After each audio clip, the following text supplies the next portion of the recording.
Yari, hindi napapakawala ng Japan si Kai Sotto sa hindi matinag na entablado ng Japan B-League.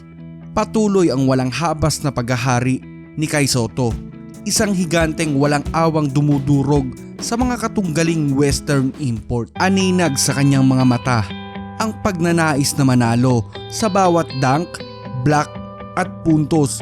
Bakas ang paghahangad ni Sotto na muling itaas ang bandila ng ating bansa sa international na kompetisyon sa tulong ng kanyang katambal na si Yuki Kawamura o ang tinatawag na Kaimura. Lalong tumitindi ang init ng laro kapag silang dalawa ang nasa loob ng court.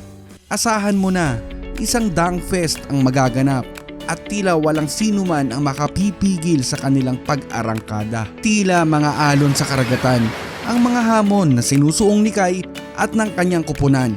Subalit sa bawat pagsubok, mas lalo lamang tumitibay ang kanilang samahan at paghahangad na magtagumpay. Ang bawat paglukso ni Sotto, hindi lamang pagtalon sa ring, kundi isang paglipad patungo sa mga bituin ng tagumpay at sa bawat pagsalakay, halos lamunin ng buo ang mga makakatunggali sa bawat pagtunog ng buzzer. Hindi lamang dulo ng laro ang hudyat nito, kundi simula ng panibagong kabanata sa kwento ng isang ordinaryong kawayan noon na patuloy na lumalaban para sa karangalan ng ating bayan. Sa bawat markang iniuukit sa scoreboard ay bumubuo ng isang epikong Pilipino, isang naratibo ng tapang at dangal na sumisibol mula sa puso ng ating lahi. Sa kabilang banda, ang pag-angat ni Kai Sotto sa Japan B-League at ang kanyang malaking epekto sa liga at sa buong Asya ay muling binibigyang diin. Ang kanyang kontribusyon ay lumalampas pa sa mga istatistika. Ang pagpapalawak ng fan base ng Japan B-League at ang pagdagsa ng daan-daang libong Pinoy fans sa live streams ay nagpapakita ng mas malalim na epekto ni Kai Sotto sa basketball sa Asya. Dahil kay Kai Sotto, lumolobo ang mga taga-suporta ng liga. Malamang sa malamang ay mahihirapan ang JBL sa pagdedesisyon kung papaano nila mapapanatili itong si Kai sa kanilang liga. At sigurado, pinagsisisihan ito ng NBL dahil sa pagpapakawala pa nila kay Kai Sotto. Limitadong oras lang din kasi ang ibinibigay sa ating pambato doon. Dito sa Japan B-League, gumanda na talaga ang mga stats ni Kai ngayon. Simula nang mabigyan siya ng magandang playing time sa bagong team, lalong tumaas ang kumpiyansa nito sa sarili simula ng pagkatiwalaan ng coach at lalo na ng mga kakampi. Ang kanyang patuloy na pagiging dominanteng manlalaro na nagtatala ng sunod-sunod na double-double ay nagpapatunay lamang ng kanyang pag-i-improve sa kanyang paglalaro. Ang kanyang kahusayan ay hindi lamang nagpapalakas sa posisyon ng kanyang kupunan, ang Yokohama B Corsairs, kundi nag-aambag din sa pagtaas ng katanyagan ng Japan B-League hindi lamang sa Japan kundi pati na rin sa ibang bahagi ng Asya. Ang bawat laro ni Kai Sotto ay nagiging patunay ng kanyang pagiging isang double-double machine. Habang patuloy na kumikislap ang bituin ni Kai Sotto sa entablado ng Japan B-League, ang kanyang pangarap na makapaglaro sa NBA ay unti-unti nang nagiging abot kamay. Patuloy na rin ang kanyang paghahanda para sa darating na NBA Summer League sa Las Vegas, kung saan inaasahang ipapakita niya ang newly improved Kai Sotto sa mga scouts at coaches mula sa iba't ibang NBA teams. Sa bawat pagpatak ng pawis at pagpapakitang gila sa laro, unti-unting nabubuo ang daan patungo sa susunod na kabanata ng kanyang karera, ang paglalaro sa pinakatanyag na entablado ng basketball sa buong mundo. Mga kashish, habang patuloy tayong saksi sa pag-ukit ni Kai Sotto ng kanyang pangalan sa mundo ng basketball, hinahamon natin ang bawat isa na maging bahagi ng kanyang paglalakbay. Isang palaisipan ang iniwan ni Kai sa ating lahat. Hanggang saan nga ba maaaring umabot ang tapang at talino ng isang Pilipinong kumakatawan sa ating bandila sa entablado ng mundo? Isang katanungan ang nagpapakilos sa ating damdamin, nag-uudyok sa atin na manatiling nakatutok at sumuporta. At sa bawat pagpihit ng oras, sa bawat laro na kanyang pinangingibabawan, nagtatanong tayo, hanggang saan ang itatagal ng kanyang alab?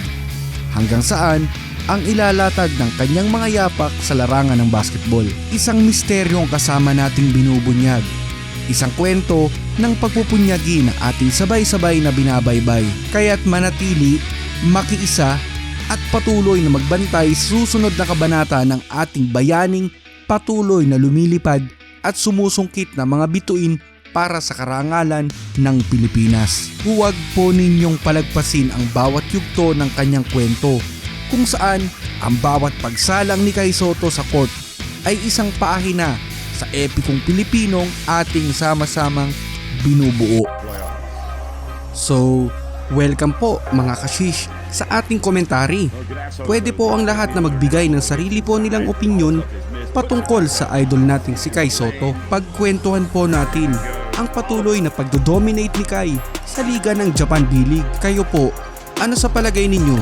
Pasado na ba itong si Kai Sotto sa paningin ng mga NBA agents? O may pag-asa na rin ba na makuha na talaga sa NBA? Ang napapanood po natin ay yung latest games ni Kai. Ang laki na talaga ng improvement niya ngayon, ano? Grabe. Hindi na talaga nagpapasindak kahit pa mga ex-NBA player ang mga kabakbakan nito sa ilalim.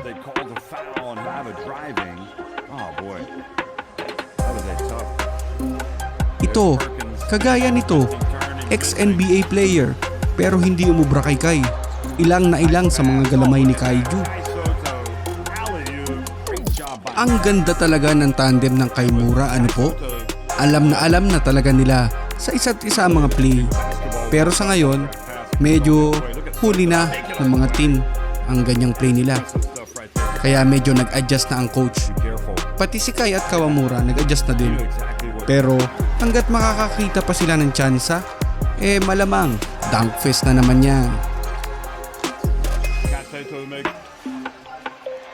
Uy, tapo ng sabaw.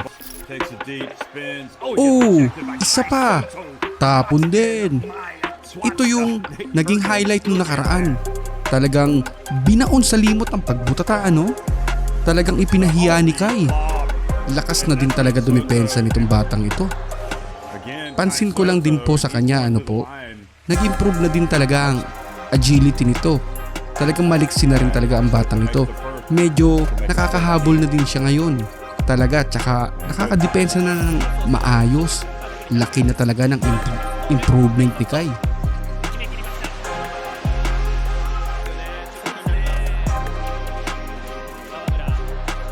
Oh, ito na naman yung play ng dalawa. Yung drive, then lob to hoop. Ang ganda na talaga ng chemistry ng dalawa. Magaling din naman talaga itong si Kawamura, no? Unpredictable ang mga ginagawa. May tatlong option kasi itong si Kawamura. Pag drive ito, pwedeng i-lob pass kay Kai, o pwede niyang itira, at pangatlo, pwede niyang i-drop pass sa mga libre sa tres. Hirap silang hulihin itong si Kawamura kasi nga sa sobrang bilis nitong tumakbo. Ito rin kasi ang Mighty Mouse ng Japan eh.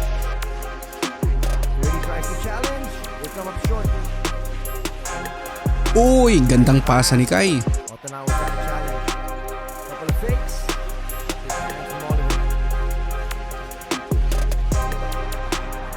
Grabe, tinataasan na lang ng kamay ni Kai ang mga kalaban eh, no?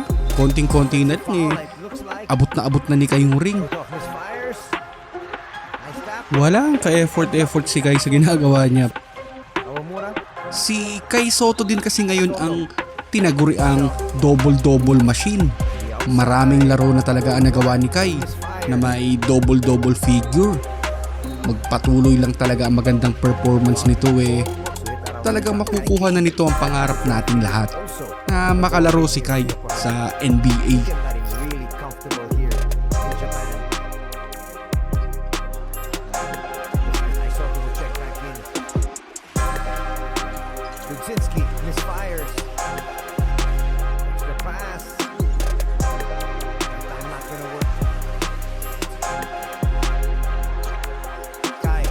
Hirap na talagang pigilan si Kai no? Kapag nandun na siya sa paint.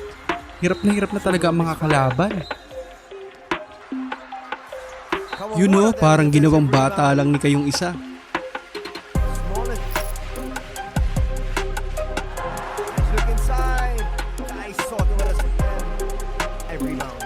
panigurado kapag nawala si Kai sa Japan B-League, malalagas din talaga ang mga taga-subaybay ng JBL. Kitang-kita naman natin sa mga live streaming nila na kapag team nila Kai ang maglalaro, lobo talaga ang mga viewers. Dinaig pa ni Kai ang mga star player ng Japan sa popularity. Isa pa ay dinaig pa nila ang number 1 na team or kahit yung defending champion na team sa dami ng views sa live streaming. Kaya kapag team nila Kai ang naglalaro, umaabot ng daang-daang libo ang mga viewers. Kaya ang laki talaga ng hatak ni Kai para mag-boom ang Japan B-League dito sa Asia.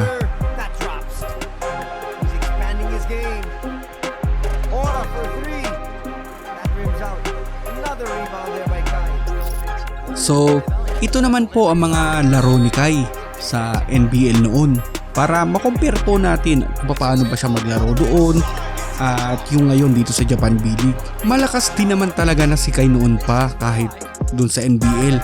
Kaya nga lang po limitado lang talaga ang playing time niya doon. Sayang lang talaga hindi pa siya pinagkakatiwalaan ng mga coach niya.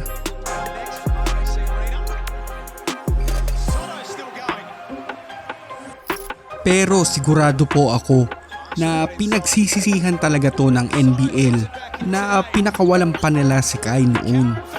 Sa dami ba naman nating sumusuporta kay Kai malamang nalagas din ng mga followers ng NBL. Daang-daang libong mga Pilipino ba naman ang nakatutok palagi kay Kai. Kaya nga sumikat ang Japan B-League dito sa Pilipinas dahil kay Kai.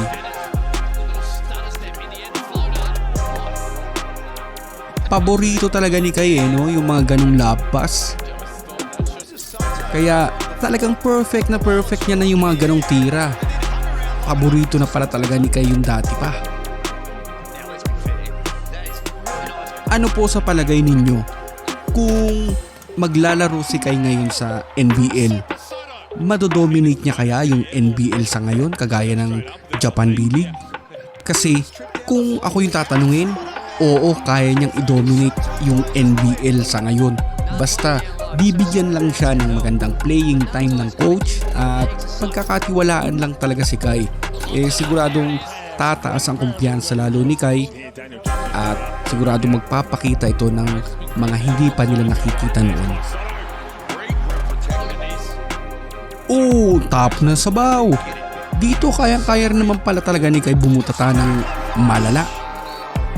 Ang galing talagang tsumempo ni Kai sa mga labas. Talagang abot na abot ni Kai sobrang haba kasi talaga ng galamay nitong batang ito.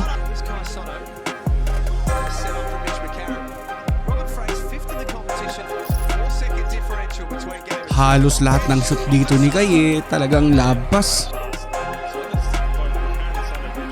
Maraming salamat po sa panonood mga kashish. Paki-like na lang po at kung pwede po ay subscribe na din para patuloy po tayong tututok kay Kai Soto.